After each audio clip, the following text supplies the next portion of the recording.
Sejarah kelompok Khawarij bagian 2. Embrionya di masa Rasulullah SAW.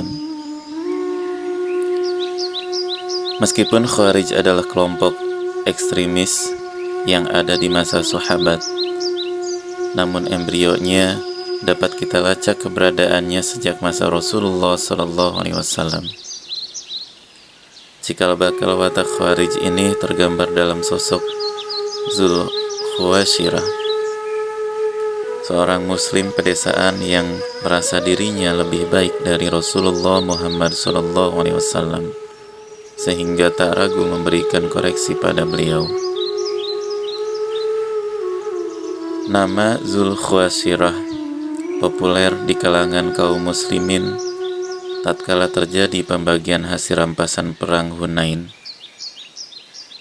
Sebagaimana disebutkan dalam Sahih Bukhari, diceritakan An Abi Sa'idil Khudri qala bainan Nabi sallallahu alaihi wasallam yaksimu data yaumin kisman faqala Dzul Khuwaisirah rajulun min Bani Tamim ya Rasulullah i'dil qala wailaka man ya'dilu idza lam a'dil faqala Umar i'dan li fal adrib unuqahu qala la inna lahu ashaban yahkiru ahadukum salatahu ma'a salatihim wa siyamahu ma'a siyamihim yamrukuna minad dini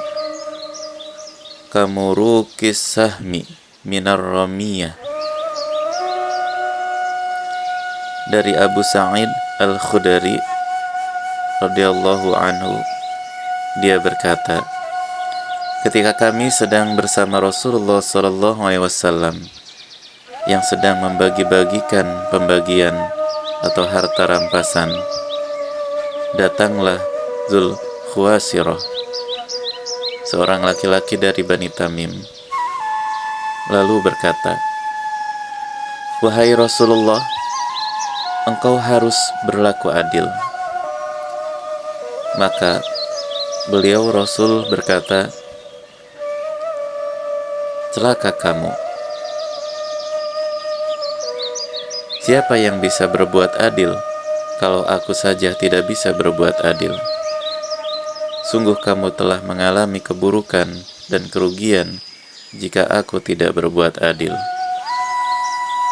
Kemudian Umar berkata, wahai Rasulullah, izinkan aku untuk memenggal batang lehernya. Beliau berkata, biarkanlah dia, karena dia nanti akan memiliki teman-teman yang salah. Seorang dari kalian memandang remeh sholatnya dibanding sholat mereka, puasanya dibanding puasa mereka. Mereka membaca Al-Quran namun tidak sampai ke tenggorokan mereka. Mereka keluar dari agama seperti melesatnya anak panah dari target hewan buruan. Hadis riwayat Bukhari. Latar belakang kritik pedas Dzul Khuwaisirah itu terhadap Rasulullah SAW menurut Ibnul Jauzi dikarenakan saat pembagian hasil rampasan perang Hunain, Rasulullah memang mengutamakan sebagian kelompok yang tak lain adalah para mu'alaf atau non-muslim yang diharapkan masuk Islam. Hal inilah yang kemudian membuat seorang Dzul Khuwaisirah berkata, demi Allah, ini adalah pembagian yang Rasul tidak ada melakukannya. Lalu ia mendatangi Rasulullah seperti yang diceritakan dalam riwayat Bukhari di atas.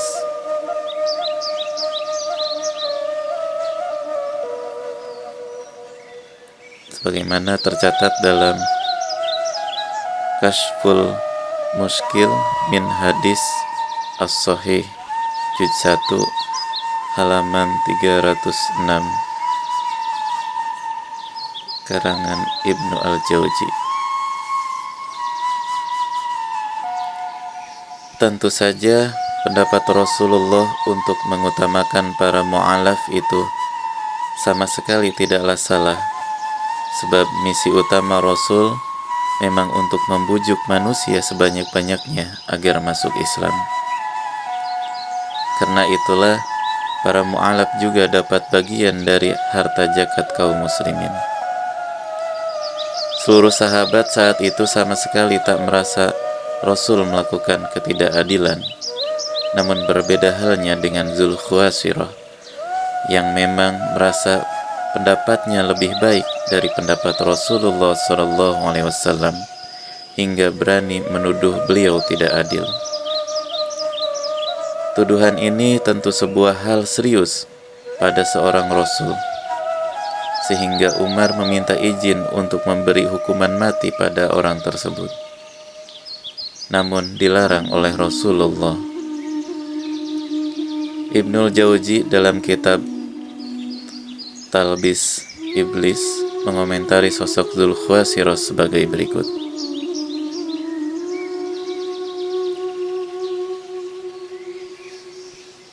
Khawarij pertama dan yang paling buruk tindakannya adalah orang ini yang disebut Dzul Khuwaisirah At-Tamimi. Dalam suatu riwayat, dia berkata kepada Nabi, "Adillah." Lalu Nabi bersabda, "Celakalah kamu, siapakah yang bisa adil kalau aku saja tidak adil?" Inilah Khawarij pertama yang muncul dalam Islam. Masalah utamanya adalah dia puas terhadap pendapatnya sendiri, yang andai ia diam berpikir, tentu ia mengerti bahwa tidak ada pendapat yang lebih tinggi dari pendapat Rasulullah SAW. Pengikut orang ini adalah orang-orang yang memerangi Ali bin Abi Thalib.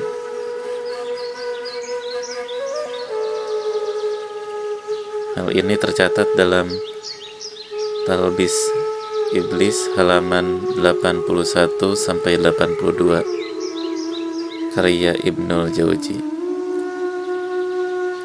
Dalam hadis tersebut juga disebutkan tentang terawangan Rasulullah yang menyatakan bahwa Dzul Khuwaisirah kelak akan mempunyai kawan-kawan yang ahli ibadah, sehingga sholat dan puasa mereka jauh melampaui sholat dan puasa sahabat-sahabat besar saat itu.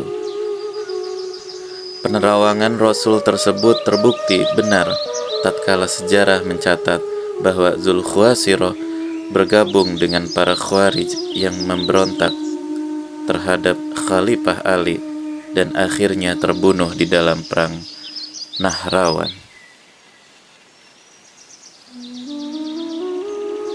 Ibadah keras mereka ternyata sama sekali tak bermanfaat ketika pola pikir yang mereka miliki bermasalah, sehingga Rasulullah menggambarkan sosok Khawarij itu sebagai sosok yang membaca Al-Quran, namun pesan-pesan Al-Quran sama sekali tak bisa masuk.